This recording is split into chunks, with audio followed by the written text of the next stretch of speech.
বিষ্ণু বললেন জান্নাতের ভেতরে দরজা হলো আটটা দরজার মধ্যে স্পেশাল একটা দরজা আছে, দরজাটার নাম হলো রাইয়ান। রোজাদাররা ছাড়া কেউ রাইয়ান দরজা দিয়ে ঢুকতে পারবে না। আবার বিষ্ণু বললেন একবার রাইয়ান দরজা দিয়ে ঢুকার সুযোগ যে পেয়ে যাবে চিরকালের জন্য তার গলার তৃষ্ণা মিটে যাবে। রোজা রাখলে গলায় তৃষ্ণা হয় না? এই যে আল্লাহর খুশির জন্য এই তৃষ্ণাকে সহ্য করে আপনি রোজা রেখেছেন, এর ফলাফল হিসেবে রাইয়ান দরজা দিয়ে ঢুকা মাত্রই আপনার গলার তৃষ্ণা শেষ। আমাদের ভেতরে আমরা ঢুকতে চাই, শপিং মলে যখন আমরা ঢুকতে চাই কোন দিক দিয়ে ঢোকা লাগে? দরজা দিয়ে না, গেট দিয়ে। তা আমরাও জান্নাতের গেট দিয়েই তো ঢুকবো নাকি? আমরা জান্নাতের কোনো না কোনো গেট দিয়ে ঢুকতে হবে। বিশ্বনবী ফরমান, বুখারীর বর্ণনা, ইন্নালিল জান্নাতি সামানিয়াতু আবওয়াব, জান্নাতের ভেতরে 8টা দরজা আছে।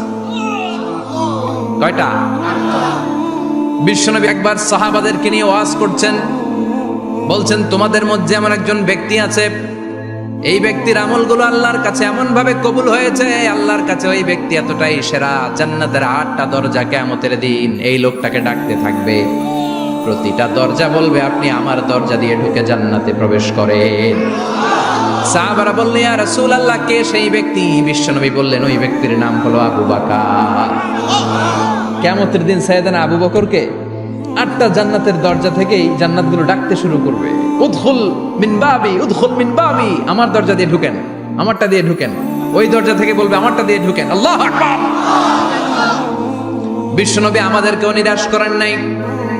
বিশ্বনবী বললেন কেউ যদি প্রতিদিন 5 ওয়াক্ত নামাজের আগে যে ওযু করে, ওযুর পরে কেউ যদি পড়ে আশহাদু আল্লা ইলাহা ইল্লাল্লাহ ওয়া আশহাদু আন্না মুহাম্মাদান আবদুল্লাহি ওয়া রাসূলুহু, প্রত্যেক ওযুর পরে যেই ব্যক্তি এই দোয়াটা পড়বে ওই ব্যক্তির জন্য রব্বুল আলামিন কিয়ামতের দিন জান্নাতের 8টা দরজা খুলে দিবে। সেও সাইয়েদনা আবু বকরের সাথে সাথে ওই 8টা দরজা যেটা দিয়ে মন চায় ঢুকতে পারবে। কোন সুবহানাল্লাহ। বিষ্ণু বললেন ইন্নালিল জান্নাতি সামানিয়াতু আবওয়াব, জান্নাতের ভেতরে দরজা হলো 8টা, মিনহা বাবুন ইউসাম্মা আর-রাইয়ান, 8টা দরজার মধ্যে স্পেশাল একটা দরজা আছে, দরজাটার নাম হলো রাইয়ান। লা ইয়াদখুলুহু ইল্লা সাইমুন, রোজাদাররা ছাড়া কেউ রাইয়ান দরজা দিয়ে ঢুকতে পারবে না।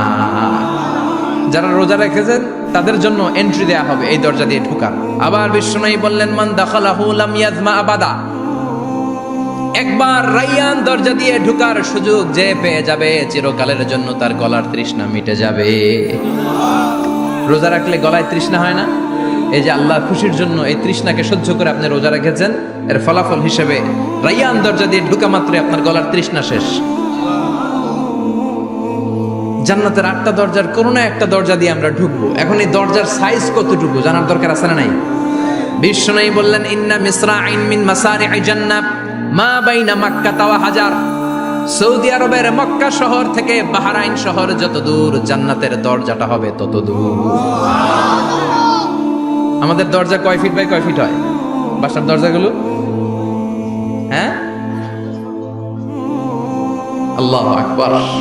জান্নাতের এক একটা দরজা সৌদির মক্কা শহর থেকে, হাজার হচ্ছে বাহরাইনের একটা শহর, এই দুই শহরের মাঝখানে যত দূর জায়গা, এত বড় জায়গা, সেই হিসেবে কয়েক কোটি লোক এক ধাক্কায় ঢুকবে। কয়েক কোটি লোক এক ধাক্কায় ঢুকে যাবে। চিল্লায় পড়েন আল্লাহু আকবার। আমরা যেন ওই জান্নাতের ভেতরে ঢুকতে পারি, একসাথে পড়েন আমিন। তবে জান্নাতের ভেতরে অনেকগুলো ক্লাস আছে, সব জায়গায় ক্লাস মেইনটেইন হয়, ঠিক কিনা? বড় স্যার, মেজো স্যার, ছোট স্যার, বড় হুজুর, মেজো হুজুর, ছোট হুজুর, business class, economic class, platinum class, হ্যাঁ, promo class, first class, second class, third class, last class আছে না নাই? জান্নাতের মধ্যে এরকম ক্লাস আছে। বিষ্ণু বললেন সবচেয়ে দামি ক্লাসের নাম হলো ফেরদাউস। ইযা সাআলতুমুল্লাহ ফাসআলুহুল ফেরদাউস, এজন্য আল্লাহর কাছে যখন জান্নাত তোমরা চাইবা, ছোটটা চাইবা কেন, বড়টা চাও, ফেরদাউস চাও। ছোটটা যাবো না, কোনটা যাবেন? ইযা সাআলতুমুল্লাহাল জান্নাতা ফাসআলুহু আল ফেরদাউস, আল্লাহর কাছে যখন জান্নাত চাবা ছোটটা চেও না, বড়টা চাও। 8টা স্টেজ আছে জান্নাতে, এক একজনের আমল অনুযায়ী এই জান্নাতে ঢুকবে। কেউ ঢুকবে জান্নাতুল মাওয়াতে, কেউ জান্নাতুল নাঈমে, কেউ জান্নাতুল আদানের ভেতরে, কেউ দারুল কারার, দারুল খুলদ, দারুল মাকাম, ইল্লিগুন, এগুলোতে ঢুকবে। আমরা সবাই যেন জান্নাতুল ফেরদাউসের অধিবাসী হতে পারি। সূরাতুল মুমিনুনের শুরুতে আল্লাহ তাআলা মুমিনদের 7টা গুণের কথা বলেছে। আল্লাহ বলেছেন উলাইকা হুমুল ওয়ারিসুন আল্লাযীনা হুম ইয়ারিসুনাল ফিরদাউসা হুম ফিহা খালিদুন। এই 10টা আয়াতের ভেতরে যেই 7টা গুণের কথা আছে, কোন ব্যক্তি, কোন মুমিন বান্দা যদি এই 7টা গুণ নিজের মধ্যে ধারণ করতে পারে, তাহলে বাবা মারা গেলে ছেলে যেমনি বাবার সম্পদের ওয়ারিশ হয়ে যায়, ওই মুমিন বান্দাগুলো জান্নাতুল ফেরদাউসের ওয়ারিশ হয়ে যাবে। আমরা জান্নাতুল ফেরদাউসে যেতে চাই। কোথায় যেতে চাই? কথা বলেন। আমরা জান্নাতুল ফেরদাউসে যেতে চাই। জান্নাতের মেহমান হয়ে যখন জান্নাতীরা যাবে, জান্নাতের জন্য ওয়েলকামিং রিসিপশন থাকবে। ফেরেশতারা ডাকে ডেকে রেড কার্পেট রিসিপশন, লাল গালিচার সংবর্ধনা দিয়ে জান্নাতীদেরকে একের পর এক ডেকে ডেকে পেছন থেকে হাঁকিয়ে হাঁকিয়ে জান্নাতের ভেতরে ঢুকাই দিবে। পড়েন সুবহানাল্লাহ। وسيق الذين اتقوا ربهم إلى الجنة زمرا حتى إذا جاءوها وفتحت أبوابها وقال لهم خزنتها سلام عليكم طبتم فادخلوها خالدين سبحان الله পড়েন।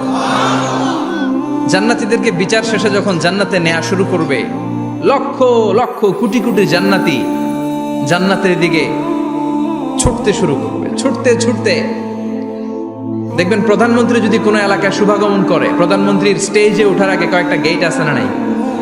থাকে না? 3-4টা গেট থাকে। প্রথম গেট, দ্বিতীয় গেট, তৃতীয় গেট। তো জান্নাতীরা যখন জান্নাতের দিকে যাবে, ফেরেশতারা হাঁকিয়ে হাঁকিয়ে নিবে, চলেন চলেন জান্নাতে চলেন, কংগ্রেচুলেশন, সুস্বাগতম। তারা যেতে যেতে জান্নাতে ঢোকার পথে যে বড় বড় গেটগুলো থাকবে, এই গেটগুলো পাবে। এই গেটগুলো এত সুন্দর, এত মনোরম, এত সুন্দর ডিজাইন করা, এত সুন্দর এগুলো structure, amazing, marvellous, genius, awesome, supercalifragilisticexpialidocious, অসম্ভব ভালো, অসাধারণ ভালো। এক একটা গেট এত বিশাল। এই গেটগুলোর আশেপাশে বিশাল মরুদ্যান, বিশাল বাগান, বিশাল ফুলের বাগান, বিশাল খাওয়া দাওয়ার ব্যবস্থা। এই সুন্দর দৃশ্য আর চাকচিক্যময় জায়গা দেখে জান্নাতীরা মনে করবে এটাই জান্নাত। জান্নাতীরা এটাই জান্নাত মনে করে, এখানেই খাও দাও, দুনিয়া কে মজা লেলো দুনিয়া তোমারি হ্যায়। জান্নাতীরা বলবে জান্নাত কে মজা লেলো জান্নাত তোমারি হ্যায়। জান্নাতীরা বসে ওখানেই খাও দাও শুরু করে দেবে। ফেরেশতারা বলবে এটা জান্নাত না, এটা তো জান্নাতের গেট। গেট দেখে পাগল হলেন কেন? এদিকে বেশি খাওয়া দাওয়ার দরকার নাই, জান্নাত অনেক দূরে, চলেন চলেন। জান্নাতেরই কয় এর চেয়ে সুন্দর, এর চেয়ে সুন্দর জান্নাত ইজ ওয়েটিং ফর আস, এর চেয়ে সুন্দর জান্নাত অপেক্ষা করছে, চলো চলো সেটাতে ঢুকবো। আবার ফেরেশতারা পেছন থেকে হাঁকাতে থাকবে, চলেন চলেন। আবার অনেক লম্বা একটা পথ পাড়ি দেওয়ার পরে দ্বিতীয় গেট, দ্বিতীয় গেট প্রথম গেটের চেয়ে অনেক সুন্দর। ওইটার ডিজাইন, ওইটার কারুকার্য, ওইটার মনোরম পরিবেশ আরো মনোমুগ্ধকর, অসাধারণ। জান্নাতীরা ফেরেশতাদেরকে আর কিছু জিজ্ঞেস না করে ওইখানেও খাওয়া দাওয়া শুরু। ভাবছে এটাই জান্নাত, কারণ এত সুন্দর জায়গা তো জান্নাত না হয়ে পারে না। ফেরেশতারা আবার বলবে জান্নাত অনেক দূরে, এটা জান্নাত নয়, এটা তো গেট, ওয়েলকামিং রিসেপশন গেট, জান্নাত অনেক দূরে।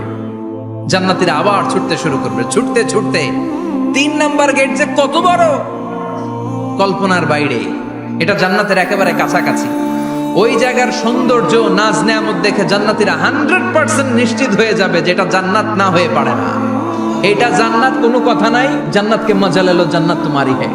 মজমাস্তি শুরু করে দাও, খাওয়া দাওয়া শুরু করো, পানাহার শুরু করো, বিশ্রাম শুরু করো। দুনিয়াতে অনেক কষ্ট করেছি। তারা মনে করবে এটাই জান্নাত। 3 নাম্বার গেটে তারা নিশ্চিত এটা জান্নাত না হয়ে পারে না। কাউরে কিছু জিজ্ঞেস না করে এখানেই খাওয়া দাওয়া শুরু। ফেরেশতারা বলবে এটা জান্নাত না, জান্নাত আরো দূরে। সুবহানাল্লাহ। আবার জান্নাতীরা উঠতে শুরু করবে। যেতে যেতে যেতে যেতে যেতে যেতে তাদের কাঙ্ক্ষিত জান্নাতের সামনে চলে আসবে। বিশাল জান্নাতের প্রধান ফটক। এই ফটক দিয়ে সব জান্নাতীরা, কয়েক কোটি জান্নাতি এক ধাক্কায় ঢুকে যাবে। মা বাইনা মক্কা ওয়া হাজার, মক্কা থেকে বাহরাইন শহরের হাজার পর্যন্ত যত এরিয়া, কয়েক হাজার কিলোমিটার, একটা গেট। এরকম কয় গেট আছে? 8টা। সুবহানাল্লাহ পড়েন। কোটি কোটি জান্নাতীরা এক ধাক্কায় ঢুকবে। এক ধাক্কায় ঢোকার পরে জান্নাতের নাজ নেয়ামত দেখে সব জান্নাতীরা শকড, থান্ডার্ড, পাজলড, অ্যাস্টনিশড, সারপ্রাইজড। মুখ দিয়ে কোনো আওয়াজ নাই, থ খেয়ে যাবে। এত সুন্দর হয় কি করে? সব জান্নাতীরা মনের অজান্তে মুখ দিয়ে একটা শব্দ উচ্চারণ করবে, শব্দটা হলো আলহামদুলিল্লাহ। وقالوا الحمد لله الذي أورثنا الأرض نتبوأ من الجنة حيث نشاء فنعم أجر العاملين। প্রশংসা ওই আল্লাহর যে আল্লাহ জান্নাতের মধ্যে আমাদের জন্য এত সুন্দর বাসস্থানের ব্যবস্থা করে দিয়েছে। দুনিয়াতেও মুমিনরা ভালো কিছু পাইলে কি পড়তো? তো জান্নাতে যে এটা ভুলে যাবে? কথা বলেন। জান্নাতে যেও মুমিনদের মুখনিসৃত সর্বপ্রথম যে শব্দটা, সেটা কি? আওয়াজ করে বলেন, সেই শব্দটা কি? আলহামদুলিল্লাহ, আজকে থেকে আবারও মসজিদের মাইকে শুনতে পাবো, সেহরির টাইম হয়ে গেছে, সবাই ঘুম থেকে উঠে যান।